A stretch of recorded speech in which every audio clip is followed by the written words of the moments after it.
Assalamualaikum warahmatullahi wabarakatuh. Selamat pagi peserta didik kelas 7 yang Bapak banggakan.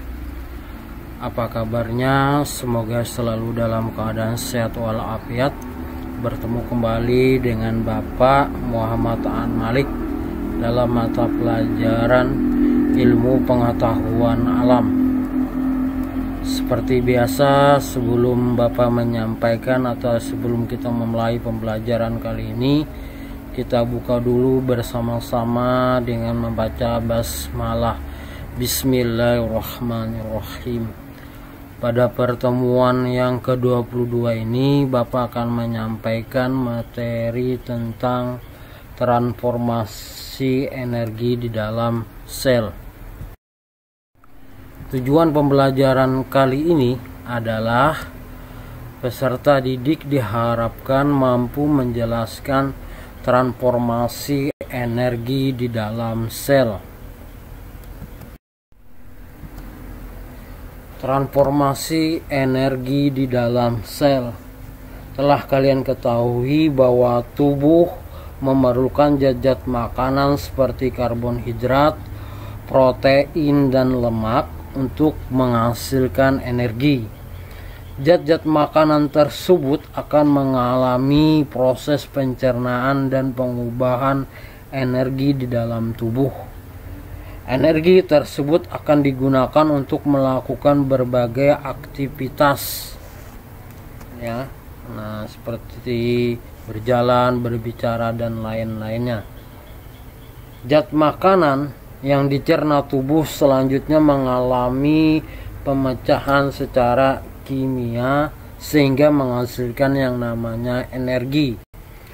Proses tersebut berlangsung di dalam mitokondria. Selain manusia dan hewan, tumbuhan juga memerlukan energi untuk bertahan hidup.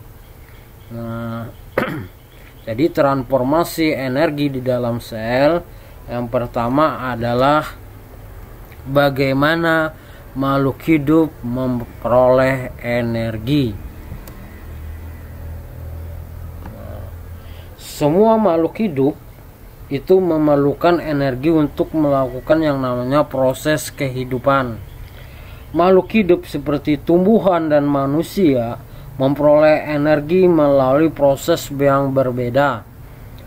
Tumbuhan melangsungkan proses transformasi energi di dalam klorofil, sedangkan manusia melangsungkan proses transformasi energi di dalam mitokondria.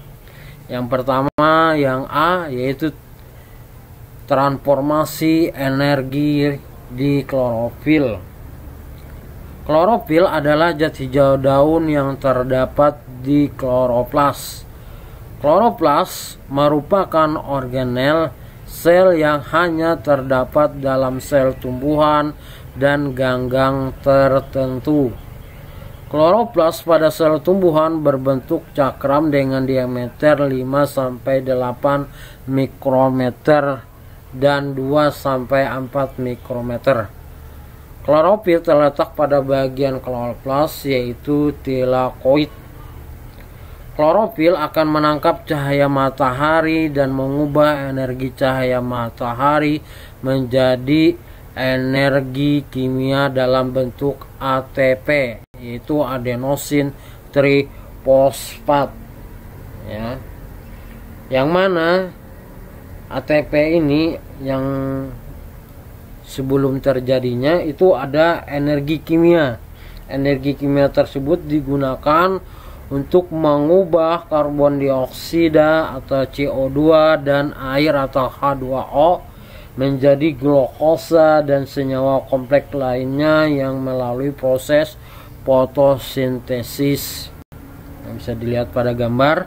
Dengan demikian pada proses tersebut terjadi perubahan energi dari energi cahaya menjadi energi kimia dan energi potensial berupa ikatan senyawa organik pada glukosa dan disimpan dalam bentuk molekul karbonhidrat. Selanjutnya, sebagian energi yang dihasilkan tersebut dimanfaatkan tumbuhan untuk tumbuh dan berkembang. Sementara sebagian lagi disimpan sebagai makanan cadangan dalam bentuk energi potensial. Sebagian makhluk hidup lain menggunakan energi yang tersimpan dalam tumbuhan. Nah, ini adalah transformasi energi di klorofil, bagaimana makhluk hidup itu memperoleh energi. Peserta didik kelas 8 yang Bapak banggakan, kita lanjut ke materi selanjutnya. Yang B, transformasi energi oleh mitokondria. Dari hasil pencernaan makanan, tubuh memiliki 3 zat sumber energi, yaitu karbohidrat, lemak, dan protein. Energi, baik itu karbohidrat, lemak, dan protein, oleh sel mitokondria akan diubah menjadi energi kimia dalam bentuk ATP, yaitu adenosin trifosfat. Di mitokondria terjadi yang namanya proses transformasi energi dari energi potensial atau energi yang berdasarkan kedudukannya menjadi energi kimia dalam bentuk ATP. Mitokondria merupakan organel sel yang berperan dalam produksi energi. Mitokondria banyak terdapat dalam sel-sel otot, sel saraf, hati, dan jantung.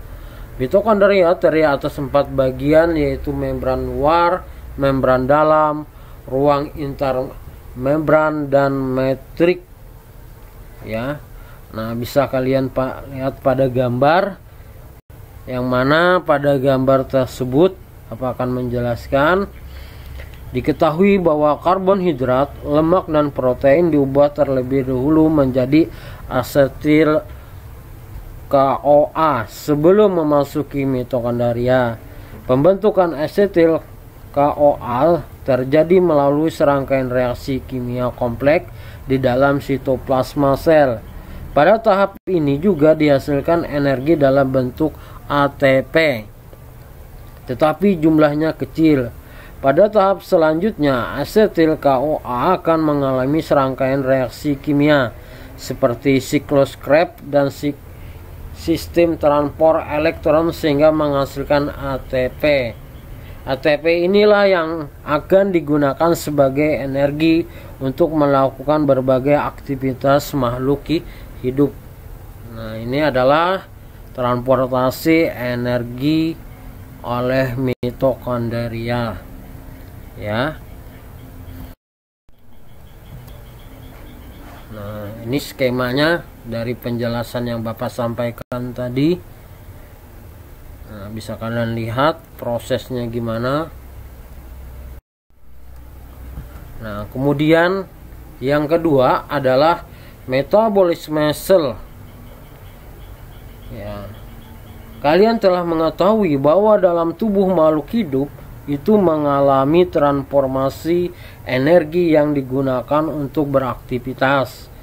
Transformasi energi tersebut berlangsung melalui proses metabolisme.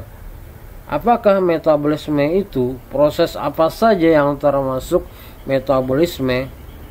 Nah, perhatikan penjelasan berikut ini. Ya.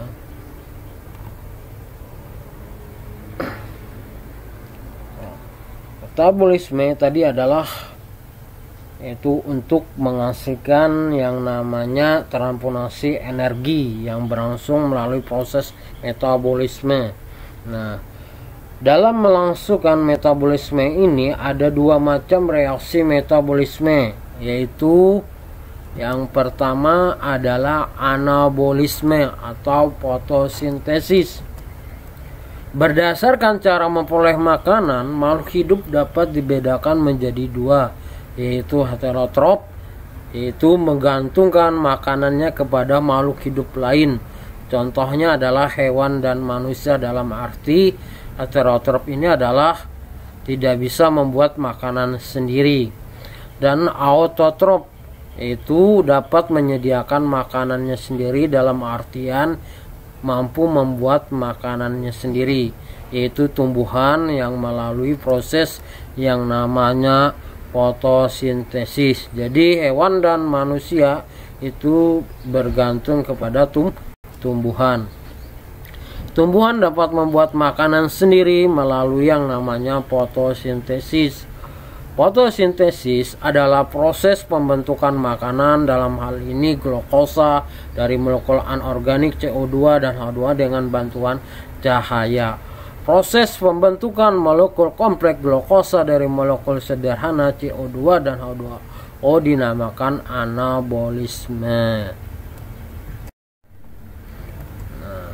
Di dalam klorofil terjadi yang namanya transformasi energi dari energi cahaya menjadi energi kimia dalam bentuk glukosa atau hasil fotosintesis. Adapun reaksi kimia dari fotosintesis sebagai berikut: 6 CO2 atau karbon dioksida plus 6 H2O air yang didapat dari tanah diambil oleh akar, diserap oleh akar tadinya, sedangkan karbon dioksida diambil dari udara luar oleh daun. Itu nantinya akan bergabung memecah.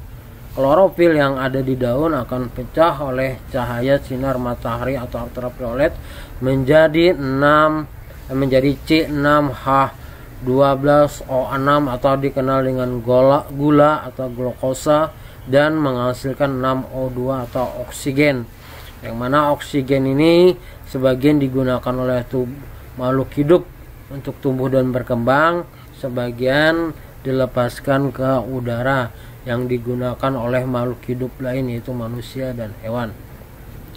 Beberapa faktor yang mempengaruhi proses fotosintesis sebagai berikut. Yang pertama, ada ketersediaan air, ketersediaan karbon dioksida, intensitas cahaya, suhu, dan kadar fotosintesis atau dikenal dengan hasil fotosintesis.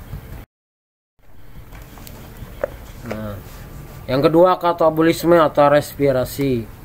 Pemecahan molekul kompleks seperti karbohidrat, lemak, dan protein menjadi molekul yang lebih sederhana dengan menghasilkan energi, termasuk katabolisme. Molekul sederhana yang dimaksud yaitu glukosa, asam lemak, dan asam amino. Proses transformasi energi di dalam mitokondria memerlukan yang namanya oksigen. Oksigen diperoleh saat makhluk hidup itu bernapas. Penggunaan oksigen oleh sel-sel tubuh untuk melakukan oksidasi disebut respirasi. Adapun reaksi respirasi sebagai berikut: C6H12O6 plus 6O2 atau kebalikan daripada reaksi kimia dari fotosintesis. 6 CO2 menjadi karbon dioksida plus 6 H2O air plus menjadi energi. Nah, yang dikenal dengan ATP yang digunakan untuk aktivitas makhluk hidup nantinya. Nah, demikianlah materi kali ini yang dapat Bapak sampaikan. Kurang lebihnya Bapak mohon maaf. Semoga apa yang Bapak sampaikan ini bermanfaat, bisa dipahami dan dimengerti. Kita tutup pembelajaran kali ini dengan membaca hamdalah. Alhamdulillahirabbil alamin. Wassalamualaikum warahmatullahi wabarakatuh. Terima kasih.